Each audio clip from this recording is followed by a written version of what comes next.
শেখ হাসিনার ক্ষমতাচ্যুতির পেছনে যুক্তরাষ্ট্রের সম্পৃক্ততার অভিযোগটি হাস্যকর বলে মন্তব্য করছেন মার্কিন পররাষ্ট্র দপ্তরের উপপ্রধান মুখপাত্র বেদান্ত প্যাটেল।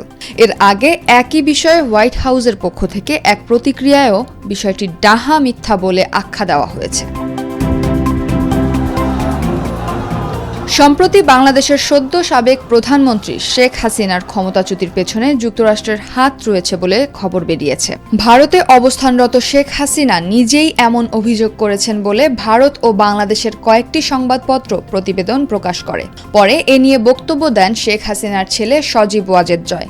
জয় জানান, তার মা দেশ ছাড়ার আগে বা পরে এমন কোনো বিবৃতি বা বক্তব্য দেয়নি।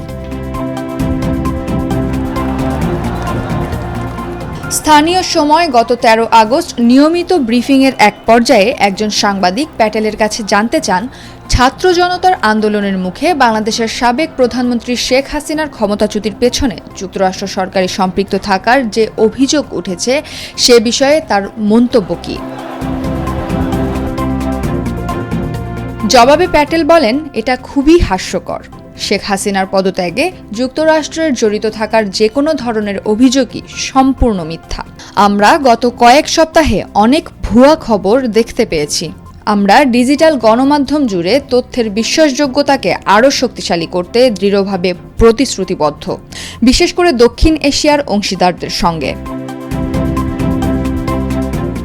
ছাত্র জনতার ব্যাপক বিক্ষোভের মুখে প্রধানমন্ত্রীর পদ থেকে পদত্যাগ করে গত ৫ আগস্ট দেশ ছেড়ে ভারতে চলে যান শেখ হাসিনা।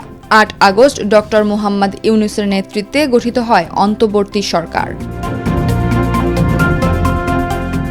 প্যাটেলের এমন মন্তব্যের একদিন আগে হোয়াইট হাউসের এক ব্রিফিংয়ে শেখ হাসিনার ক্ষমতাচ্যুত করার পেছনে যুক্তরাষ্ট্রের ভূমিকা থাকার অভিযোগ অস্বীকার করা হয়।